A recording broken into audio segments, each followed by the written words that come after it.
que é bom pra mim, é onde eu quiser estar. A estrela ainda brilha, ela é quem vai me guiar.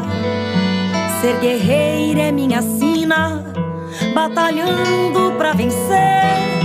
Tenho voz pra ser ouvida, tenho sonhos pra viver. Não vão mais conseguir me anular, me calar.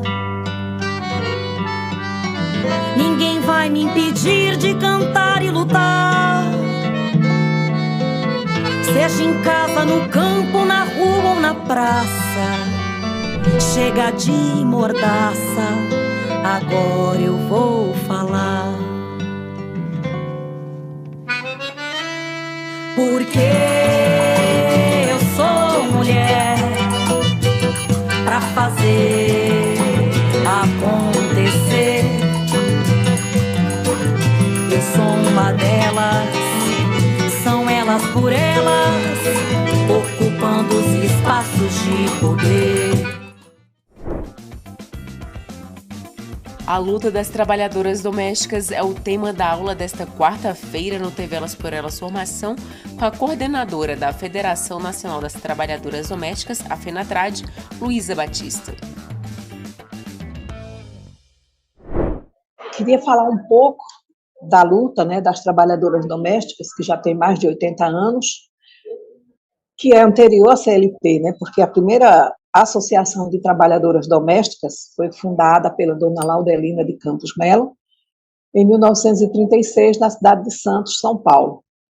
E a CLT tem 80 anos, então você imagina que a nossa luta é bem anterior à CLT e nós não fomos incluídas na CLT, né?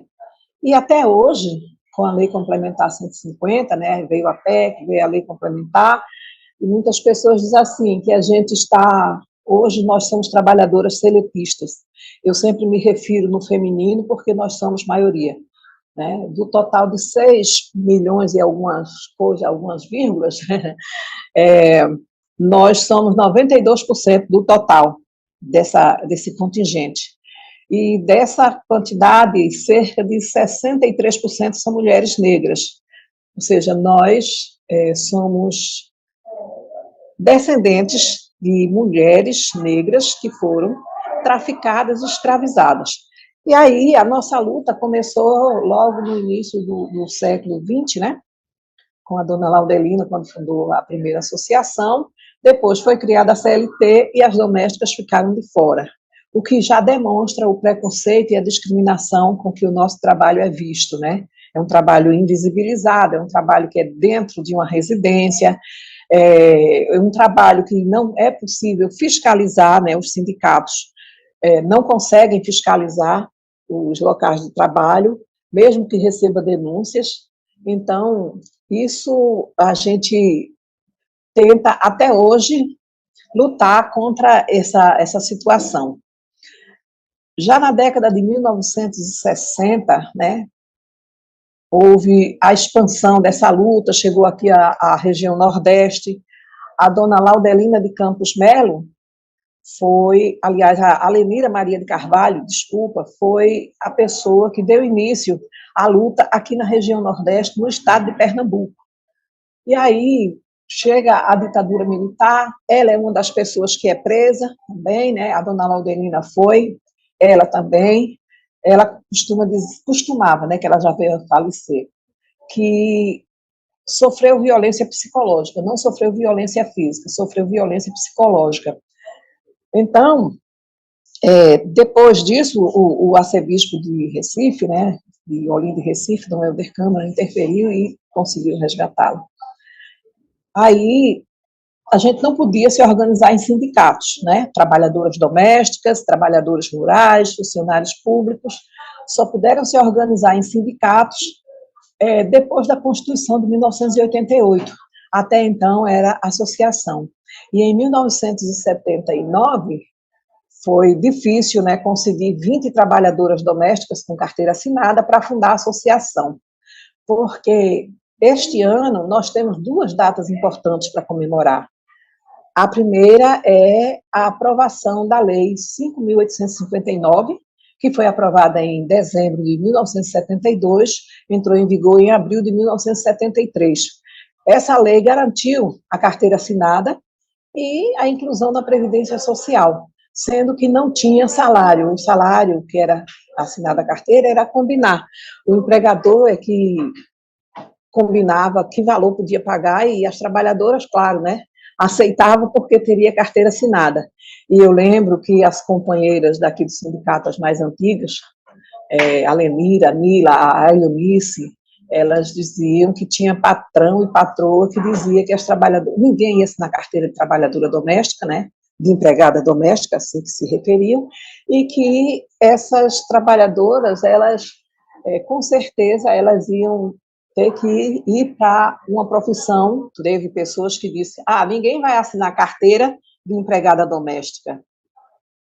Muitas vão ter que se virar na vida fácil, ou seja, dizendo que as trabalhadoras domésticas teriam que ir para a profissão do sexo, né? E aí a gente viu a falta de respeito com o ser humano, né? E a falta de respeito a uma lei que existe. Lei não pode ser opcional, ela tem que ser cumprida. E até hoje nós nunca atingimos o total de 40% de trabalhadoras domésticas formalizadas. Então, essa luta ela continuou. Na Constituinte, aumentamos o nosso leque de direitos, né? Porque aí se tornou obrigatório assinar a carteira com salário, direito a 13º, aviso prévio, férias de 20 dias, que já existia, né?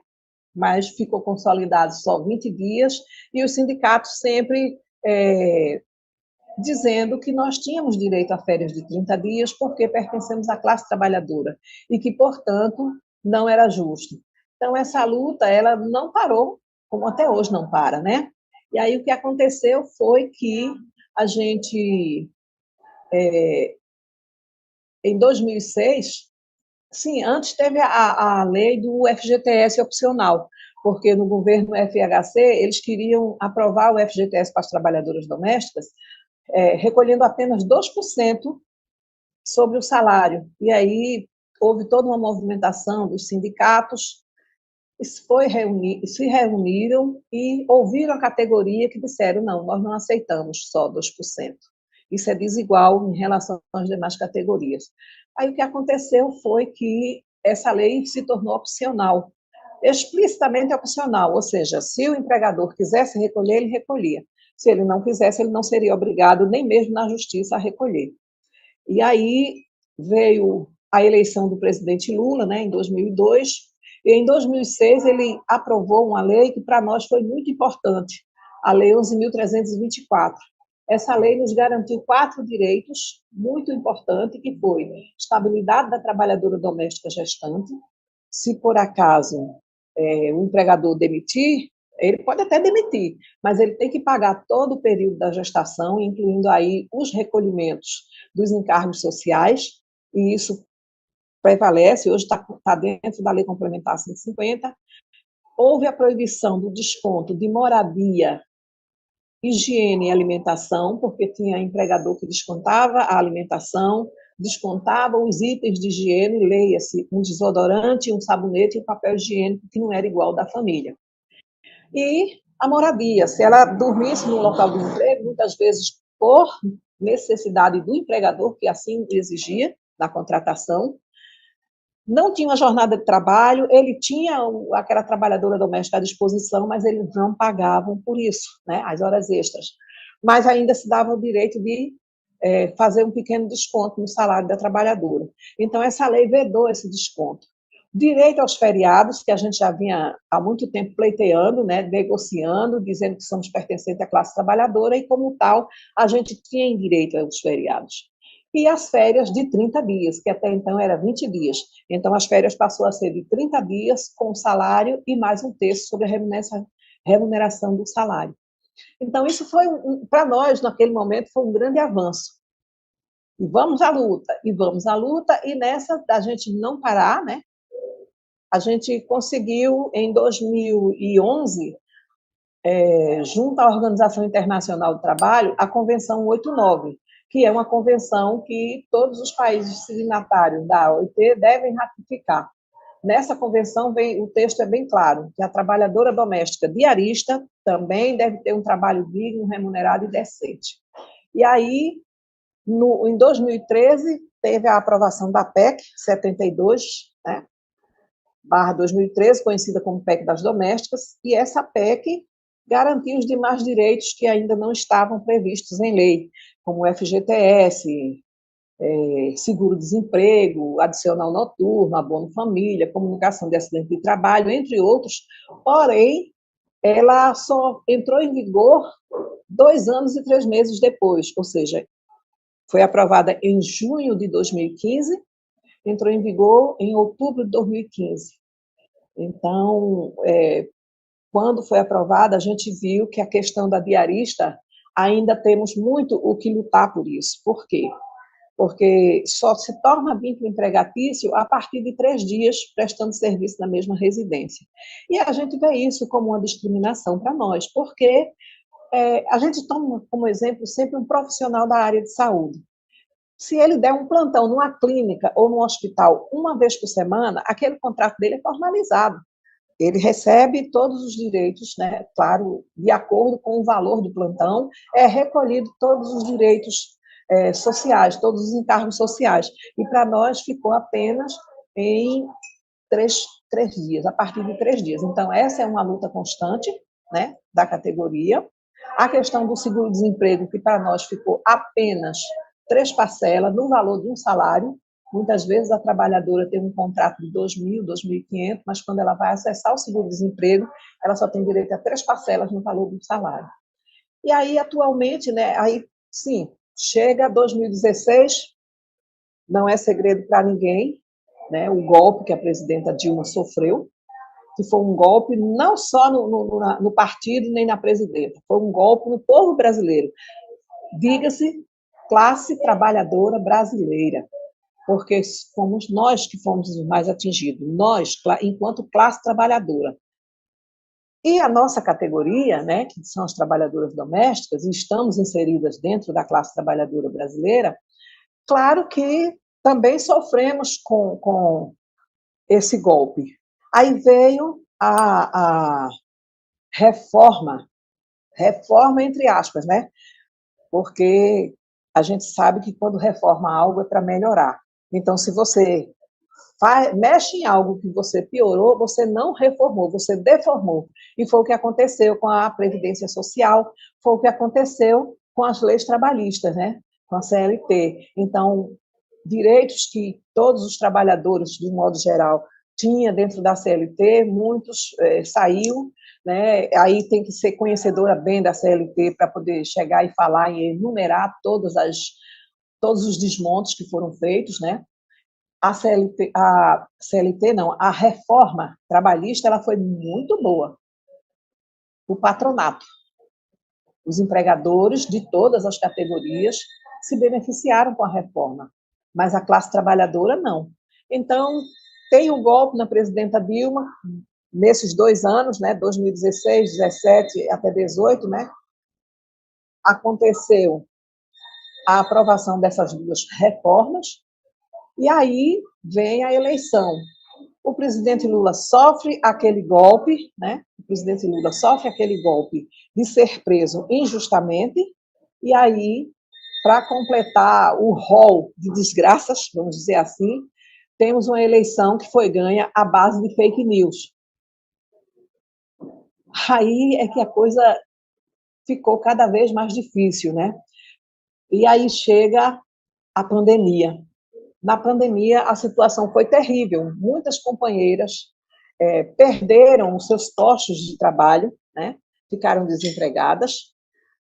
As que eram mensalista com carteira assinada, muitos empregadores recorreu à medida 936, que foi uma medida solicitada ao governo federal por todas as centrais sindicais, inclusive a ACUT, que é a Central Única dos Trabalhadores, e a qual a FENATRAD já nasceu filiada, né, já foi criada dentro da ACUT, e aí muitas companheiras ficaram com seus contratos suspensos, né, recebendo pelo governo, muitos empregadores corretos, eles cumpriram a medida da forma correta, ou seja, suspendeu o contrato e a trabalhadora ficou em casa. Outros, infelizmente, suspendiam o contrato para se livrar do pagamento, porém exigia que a trabalhadora doméstica continuasse trabalhando. E aí a gente sabe que a primeira morte pela Covid no Brasil foi de uma trabalhadora doméstica, uma em São Paulo, outra no Rio de Janeiro, e aí a pandemia começou a ceifar vidas, um governo que não se comprometeu de fazer uma coletiva de imprensa pedindo que as pessoas se protegessem, ao contrário, ele mesmo dava mau exemplo para onde ia sem máscara, conversava, tal. E isso, muitas pessoas que votaram nele e que se espelham nele, achou que ele estava certo. Teve a história da vacina, que nós, trabalhadoras domésticas, em alguns estados, onde foi decretado lockdown, fomos consideradas como um trabalho essencial, apesar de não valorizar o nosso trabalho no dia a dia, no momento da pandemia, pela servidão, nós fomos consideradas atividades essenciais. E aí a gente não tem ideia de quantas trabalhadoras domésticas vieram a óbito, quantas trabalhavam de carteira assinada, quantas trabalhavam como mensalista, mas sem carteira assinada. Não sabemos a situação de como está os órfãos da pandemia, né, que como a gente costuma se referir. E aí o desmantelo, né, todos os retrocessos imagináveis vieram e se ampliaram, né, com a pandemia. Então, a FENATRAD fez campanhas, né, cuida de quem te cuida, foi a nossa primeira campanha. Deixe sua trabalhadora doméstica em casa com salário pago. Tomamos conhecimento que ao menos 2.000 empregadores fizeram isso. 2.000 cidadãs de bem, que são empregadores, fizeram isso. Mas nós somos uma categoria muito numerosa, então isso aí é um pingo d'água no oceano. E aí tivemos a terceira campanha, né, que falava, cuida de quem te cuida, ajude a quem precisa, a fome não pode esperar. Essa campanha foi para arrecadar cestas básicas e arrecadar também fundos para que a gente pudéssemos socorrer aquelas que chegavam até nós numa necessidade de insegurança alimentar, ou seja, passando fome. Para mim, insegurança alimentar é um nome bonito para dizer que a pessoa está passando fome. Então, essas companheiras, todos os sindicatos filiados à FENATRAD, a gente conseguiu apoio da ONU Mulheres, a gente conseguiu apoio da Federação Internacional de Trabalhadoras de Hogar, que nós somos filiadas, né, a FIT, conseguiu um apoio nos estados, a gente conseguiu apoio de organizações não governamentais. Aqui em Pernambuco nós tivemos o apoio do Habitat, do Fórum de Mulheres de Pernambuco, do SOS Corpo, da deputada estadual, hoje senadora, Tereza Leitão, e conseguimos apoios de outras pessoas que chegavam, doava 1, 2, 3 cestas básicas. Então a gente fez uma rede de apoio para entregar essas cestas. Tivemos, então, uma live no dia 24 de abril de 2020, e essa live estava a presidenta Dilma, né? Estava a deputada Benedita da Silva, ex-presidenta, né? Mas a gente ainda chama presidenta. Então, a deputada Benedita da Silva, eu, representando a FENATRAD, e Preta Rara. Depois dessa live, o fabricante dos produtos Veja nos contactou, perguntando se a gente aceitava distribuir materiais de limpeza, né, junto com os aplicativos. E nós não defendemos aplicativo, porque a gente entende que essas plataformas, esses aplicativos que oferecem mão de obra, é a precarização das relações de trabalho, ou seja, é o suprassumo da precarização. Então, a gente falou que não aceitaria. E aí eles optaram pela FENATRAD por conta da nossa luta, da nossa história, né? E o reconhecimento a isso. E aí nós conseguimos distribuir em todos os nossos sindicatos. Aqui, por exemplo, Pernambuco ganhou 800 kits de material de higiene, né? E a gente distribuiu com os companheiros. Então, foi uma atuação bem importante naquele momento. E aí chegou a terceira campanha, que foi um contraponto à questão da essencialidade, né, do trabalho doméstico no momento da pandemia. Se nós estávamos sendo consideradas essenciais, Então, nós colocamos com um contraponto a nossa terceira campanha. Essencial são os nossos direitos. Foi a nossa terceira campanha. E aí a gente não conseguiu nosso objetivo, vamos dizer, não totalmente, mas parcialmente. Teve uma emenda não, teve uma... Deus, está me fugindo a palavra, que foi até a deputada Benedita quem fez a relatoria, onde a gente fazia essa crítica e pedindo que, se nós estávamos sendo consideradas como atividades essenciais na pandemia, então nos colocasse como prioridade nos grupos de vacinação, né? Porque quando começou foi aquela questão, hoje não, hoje você está tomando a vacina tranquilamente, mas antes começou por categorias de trabalhadores, né? E começou pelos trabalhadores da saúde, nada mais justo, porque eles que estavam em contato direto, né, com os pacientes de Covid, e aí veio educação, e foram vindo transporte, segurança, e a gente, mesmo estando no rol de atividades essenciais, não conseguimos entrar nos grupos prioritários, findou que a gente ficou naquela questão de ir chamando por faixa etária. Então, hoje, a gente tem, sim, essa luta não pode parar. A gente, em 2021, fizemos o nosso 12º Congresso Nacional, que foi online por conta da pandemia. E aí, nesse congresso, nós tiramos um plano de lutas futuras, porque, claro que a gente não vai ficar de braços cruzados. Tem vários itens que nós ainda precisamos melhorar, né? Já citei alguns, mas vou chegar lá. Então, a gente tirou um plano de lutas que ficou dependente do resultado das eleições em 2022. Né? Aí o presidente Lula já estava livre, já estava se mobilizando, se articulando, e a esperança começou a brotar. Quando essa esperança começa a brotar, aí a gente tem mais força para ir para as ruas, para fazer com que o presidente fosse eleito. Então, o ano passado, em 2022, no dia 10 de março, ele fez um encontro em São Paulo, Mulheres com Lula. E aí foi chamado mulheres dos movimentos sociais, do movimento negro, de todos os movimentos. E nessa da gente, a FENATRAD foi representada através da minha pessoa, como coordenadora geral. Então, aproveitei e já levei esse plano de lutas, entregamos a ele pessoalmente, entreguei a ele pessoalmente. Agora eu quero rapidamente convidar as nossas companheiras que compõem aqui conosco, as organizações que simbolicamente, que são duas organizações muito importantes, e eu agradeço muito a presença de vocês. Companheira Luísa, da Federação Nacional das Trabalhadoras Domésticas, e não por acaso uma trabalhadora doméstica.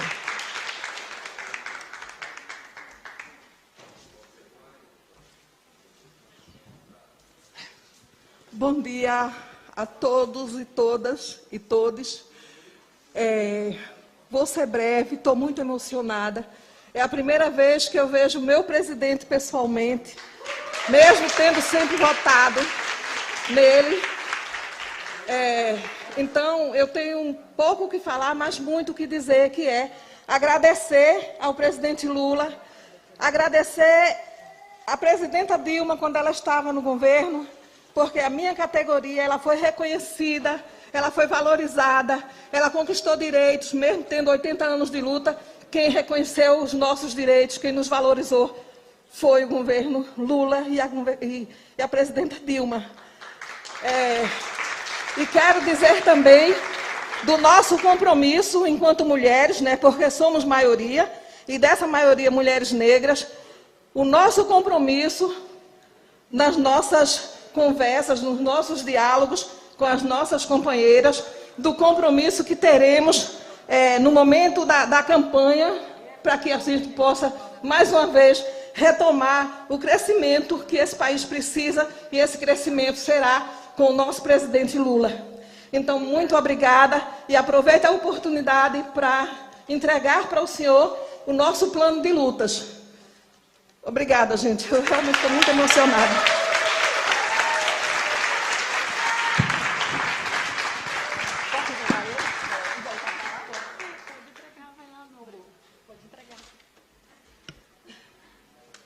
Obrigada, Luísa. Luísa está super nervosa.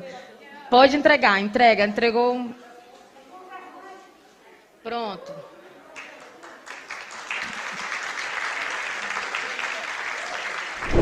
Ele já em campanha, o que é que a gente fez?